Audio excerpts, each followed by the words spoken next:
রাজধানীতে অস্থির সবজির বাজার। বিক্রেতারা বলছেন আলু পেঁপে ছাড়া সব ধরনের সবজির দাম বেশি হয় ক্ষোভ প্রকাশ করেন ক্রেতারা। বেড়েছে কাঁচামরিচ ও ব্রয়লার মুরগির দামও।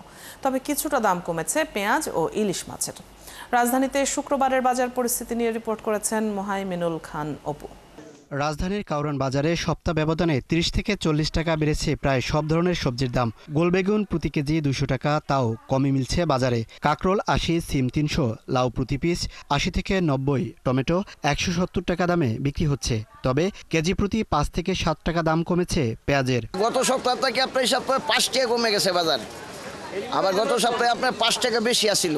শুধু আপনার এই যে পেঁপেটার দাম আর আলুটার দাম কম, আর সব সবজিতে ২০ টাকা ৫০ টাকা কেজিতে বাইয়ে গেছে। আগে ব্রয়লার ছিল ৬০ টাকা কেজি ১০০, এখন ১৭০ টাকা কেজি, ৭৫ টাকা এরকম দাম চলতেছে। ১ কেজি ২০০ গ্রাম ওজন ২৩০০ টাকা কেজি বেচতেছি ভাই, আর ৭০০-৮০০ গ্রাম ১৬০০ টাকা কেজি বেচতেছি। সবজি সহ অন্যান্য নিত্যপণ্যের দাম বৃদ্ধিতে ক্ষোভ প্রকাশ করেন ক্রেতারা। কিছুদিন আগে ৩০ টাকা কেজি গেছে, ৩০ টাকা ৪০ টাকা গেছে, আজকে সেইটা ৬০ টাকা ৭০ টাকা এইভাবে। প্রায় সবজির দামই বেশি।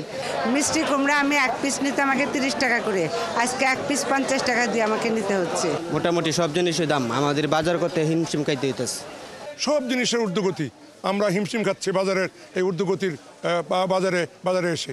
গত সপ্তাহের তুলনায় ১০ থেকে ১৫ টাকা দাম বেড়েছে ব্রয়লার মুরগির। একই রকম আছে সোনালী ও দেশি মুরগির দাম। গরুর মাংস ৭৫০ ও খাসির মাংস ১২০০ টাকা কেজিতে বিক্রি হচ্ছে।